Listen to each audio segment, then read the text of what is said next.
Bonjour, bienvenue sur le nouveau booktube ado présenté par la section jeunesse de la bibliothèque. Aujourd'hui, pour commencer, je vais vous présenter un classique, Antigone de Jean Anouilh. Alors, il s'agit d'une tragédie grecque réécrite et réinterprétée en 1942 par Jean Anouilh, qui était un dramaturge et scénariste français. Alors, quand il a réécrit ce texte, il s'est d'abord inspiré du mythe de Sophocle, Antigone de Sophocle, et il a pris des libertés avec ce texte pour rendre l'héroïne beaucoup plus moderne, beaucoup plus contemporaine. Le texte est écrit de façon simple, parfois familière, puisqu'Antigone s'adresse directement au public, et ce, pour casser avec le style de la tragédie grecque, justement. L'histoire, il s'agit d'Antigone qui a deux frères et qui s'affrontent pour le pouvoir. Elle va tenter de les raisonner, mais en vain, et à l'issue de ce combat, ses deux frères vont décéder. Créon, le roi de Thèbes, décide de remettre de l'ordre dans sa cité, et pour ce faire, il décrète qu'un des frères d'Antigone n'aura pas de sépulture, et que son cadavre sera abandonné à l'air libre. Si l'on se remet dans le contexte de la pièce, pour les Grecs, rien n'est pire que de errer sans repos éternel. Antigone va braver l'interdit, elle va braver Créon et enterrer elle-même son frère au péril de sa propre vie. Alors Antigone, c'est un peu une héroïne révoltée, rebelle, idéaliste. Elle va affronter Créon, elle va aller jusqu'au bout de ses convictions, car elle porte un idéal un peu sans concession. Elle est un peu celle qui dit non au pouvoir injuste au nom de la démocratie. En 1944, cette pièce est jouée pour la première fois devant l'occupation allemande. Et à la sortie de la guerre, la France, elle va considérer un peu Antigone comme une héroïne qui va rassembler un peu tous les actes de rébellion pour sauver la patrie. Elle célèbre un idéal de résistance. Le dialogue, il est impossible entre Créon et Antigone, au même titre qu'il est impossible entre la résistance et l'occupant. Alors ce texte, qui est quand même très vieux, à l'époque de la Seconde Guerre mondiale, il va faire écho à cet événement contemporain. Au jour d'aujourd'hui, Antigone, c'est un peu un plaidoyer pour un esprit de révolte de la jeunesse qui ne cesse de résonner dans notre monde actuel. À la bibliothèque, nous pouvons vous proposer soit Antigone de Jean Anouilh aux éditions de la Table Ronde, un texte pour les plus jeunes en section jeunesse pour appréhender déjà le mythe d'Antigone à partir de 7 ans. Il s'agit d'un roman avec encore quelques illustrations, écrit par Clémentine Beauvois. Et enfin, une très jolie bande dessinée avec l'adaptation d'Antigone de Sophocle de Régis Pénet. C'est d'un très beau travail graphique qui est fait sur de l'illustration sur bois. Et ce qui est intéressant dans cette bande dessinée, c'est qu'à la fin, vous avez un dossier écrit par un philosophe qui va vous aider à recontextualiser la pièce et comprendre quelle est l'importance de cette pièce à l'époque où elle a été écrite. Bonne lecture! Je vais vous présenter un roman jeune adulte qui a obtenu le prix Babelio Young Adulte 2021. Il s'agit du Syndrome du spaghetti, écrit par Marie Varel. C'est le premier roman que nous possédons de cette autrice. C'est une bonne découverte, c'est un très joli roman. Léa est une jeune ado qui pratique le basket à haut niveau. Avec sa famille, il pratique le basket, le père est le coach de sa fille et toute la vie familiale est orientée autour des matchs et des entraînements. Alors elle a un plan de vie, un plan de carrière tout tracé, elle sait qu'elle sera basketteuse professionnelle, qu'elle ira à l'INSEP, qu'elle fera une carrière aux États-Unis, mais c'est sans compter les aléas de la vie car son père va s'effondrer sur le terrain de basket et la famille va découvrir qu'il était atteint d'une maladie générique rare, le syndrome de Marfan. Deuxième choc pour la famille, les deux sœurs apprennent qu'elles aussi sont atteintes de cette maladie et que malheureusement le sport leur est complètement interdit. Léa va avoir une très grosse déception, elle n'a vécu que pour ce sport, les seuls rapports qu'elle avait avec son père étaient autour de ce sport et elle a une sorte de moment de flottement pendant cette période d'adolescence. Elle ne sait plus ce qu'elle va pouvoir faire dans la vie, elle ne sait plus ce qu'elle va faire au quotidien. Alors un jour, elle sort de sa banlieue un peu cossue et puis elle se retrouve du côté de la cité, dans sa ville. Et là, il y a un terrain de basket improvisé avec des jeunes qui sont en train de jouer. Elle va faire leur connaissance et puis ils s'aperçoivent qu'elle joue très bien. Et depuis longtemps, eh bien, Léa ressent ce sentiment de devoir toujours s'entraîner pour pouvoir se surpasser. Et là, elle va jouer pour le plaisir, avec des jeunes qui n'attendent rien d'elle. Et elle va apprécier ce moment qu'elle va renouveler le lendemain, le surlendemain, ils vont se retrouver. Et parmi ces jeunes, il y a un garçon qui s'appelle Anthony. Anthony, il est prévenant avec elle, il est discret, on a l'impression qu'il a un secret. Et Léa se demande si finalement sa bouée de secours, ce ne serait pas plutôt l'amour à la place du basket. Et si justement par amour, elle était capable de faire autre chose de ses rêves, de savoir rebondir, afin de ne pas les mettre aux oubliettes. Alors, ce roman, c'est sur l'espoir d'une reconstruction, c'est sur l'espoir d'une renaissance, c'est aussi sur le sport à haut niveau, mais il interpelle et pose une question. Qu'est-ce que l'on est capable de faire pour faire plaisir à ses parents, pour leur donner le maximum de satisfaction, surtout lorsque les parents n'ont pas réussi eux-mêmes à réaliser leurs rêves de jeunesse? Quelle pression est-ce qu'ils font porter sur leurs enfants, sur leurs épaules? Alors ce roman, il est divisé en 4 parties.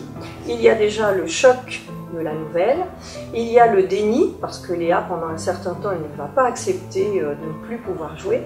Il y a la reconstruction, et puis finalement, il y a l'acceptation.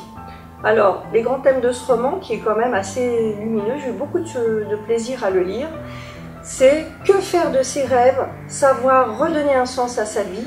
J'ai trouvé que c'était un très bon roman pour les ados, mais pas que. Bonjour à tous, et bien aujourd'hui moi je vais vous présenter 2 livres qui ont un rapport, malgré qu'ils aient été écrits à 2 époques différentes. Je vais vous présenter pour commencer le livre de Christophe Léon, Black Friday, donc très actuel. C'est sur la société de consommation ou d'hyperconsommation. Et en parallèle, évidemment, je vais vous présenter un grand classique d'Émile Zola, Au bonheur des dames, qui traite bien sûr aussi de la consommation. Ce sont les prémices, l'origine des grands magasins sur Paris. Pourquoi Black Friday? Alors ça tombe très bien parce que nous sommes dans le Black Friday. Black Friday, déjà pour la petite histoire, c'est le vendredi noir. C'est les soldes qui sont nés dans les années 1970 aux États-Unis et au Canada, où après le Thanksgiving, on fait une journée où on casse les prix. Alors déjà, l'auteur s'empare de ce mot qui est percutant, Black Friday, vendredi noir. Et à l'intérieur, Christophe Léon, eh bien, avec toujours sa plume un petit peu piquante, un petit peu grinçante, avec un humour un peu mordant, il va nous écrire 6 merveilleuses nouvelles sur cette société de consommation, d'hyperconsommation. À l'heure où la planète se meurt, eh bien, on doit se poser des questions et savoir se remettre justement en question. Alors, cette collection également s'appelle la collection Rester vivant, et c'est aux éditions Le Muscadier. Et là, cette collection, elle nous porte à nous poser des questions, elle nous fait vibrer, et puis surtout, vous verrez qu'une fois que vous aurez lu ces 6 nouvelles, vous ne tarderez pas à en discuter autour de vous et à ouvrir le dialogue et à bien sûr vous remettre en question.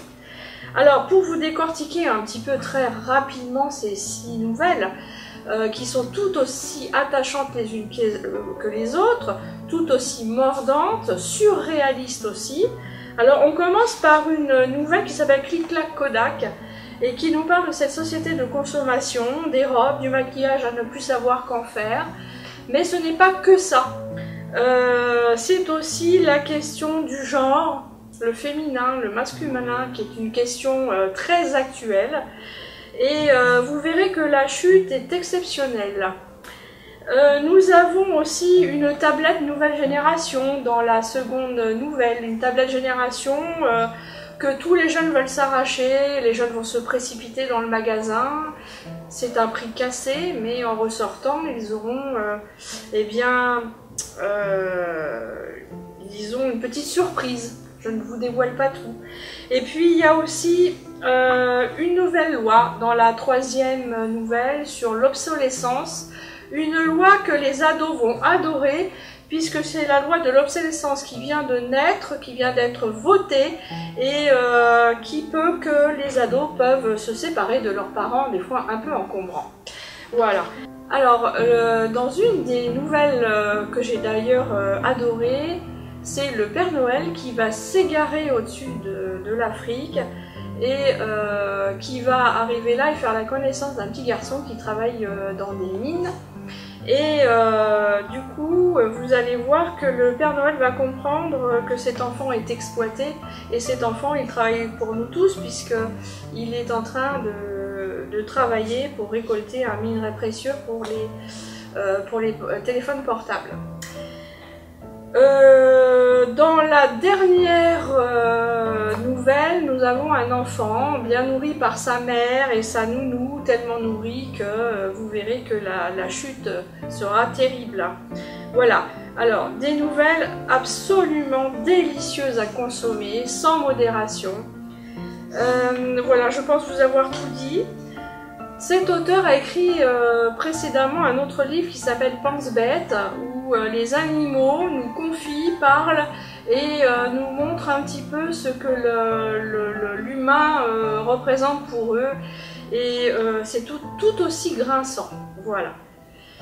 Donc, maintenant, je vais vous parler d'Émile Zola, Au bonheur des dames, donc dans la collection Folio Classique chez Gallimard. Et évidemment, Zola, je ne le présente plus puisque c'est un style particulier, c'est un grand auteur classique. Récemment, nous avons vu Germinal à la télé, donc si vous l'avez regardé, voilà, il s'agit de Zola. Et Zola a écrit ce 11e volume de la série des Rougon-Macquart où il traite de la naissance du Paris moderne de Baron Haussmann, la naissance des grands magasins. Et cette histoire nous montre un petit peu tous les rouages de cette société de consommation qui commence à naître et qui va donc donner ceci. Alors, je vous pitch un peu l'histoire rapidement, évidemment. Denise est une jeune Normande, une jeune fille. Elle a la charge de ses frères puisqu'elles sont orphelins. Donc, elle est obligée de venir travailler. Donc, elle vient sur Paris où elle a un oncle qui tient un magasin de tissus. On est dans la rue de la Michaudière et à cette époque-là, on a une modernisation de Paris qui est demandée sous le Second Empire par le Napoléon III au baron Haussmann. Donc on rase les vieilles bâtisses datant du Moyen-Âge, on va ouvrir les voies en faisant de grands boulevards, on va construire des grands immeubles haussmanniens que l'on voit toujours sur Paris, notamment du côté de la gare Saint-Lazare. Et là vont naître les premiers grands magasins. Donc une consommation nouvelle pour ces gens qui vivent à cette époque-là. Et Zola s'empare de ce phénomène-là et en 1883, il va publier Au bonheur des dames. Alors dans Au bonheur des dames, donc cette jeune fille va arriver chez son oncle qui tient ce petit magasin, mais ce sont des petits commerçants qui sont un peu exempts. Parce que à côté se construit ce grand magasin qui s'appelle Au bonheur des dames. Alors là, on consomme sur place, c'est-à-dire qu'on peut acheter, on n'attend plus pour avoir une jolie robe, aller acheter tous les tissus du monde que l'on veut, tous les objets, tous les chapeaux, tous les gants que l'on veut. Et voilà. C'est un roman bien sûr naturaliste. Il y a à la fois, deux histoires en une. Il y a cette histoire d'amour de cette jeune fille qui va donc s'éprendre du grand directeur du magasin de bonheur des dames. Et puis il y a cette analyse, on va dire, parce que ce n'est pas une critique mais plutôt une analyse de Zola, et qui va donc nous montrer un petit peu, va nous décrire tout le processus que nous on connaît, c'est-à-dire dans ce grand magasin on va susciter l'envie, la frénésie de l'achat, par des moyens quand même semble tout modernes pour l'époque. puisqu'on va créer bien sûr déjà la publicité dans les rues pour donner envie. On va, disons, attirer les enfants pour que les parents, eux, achètent. Même le grand magasin est détaillé de façon...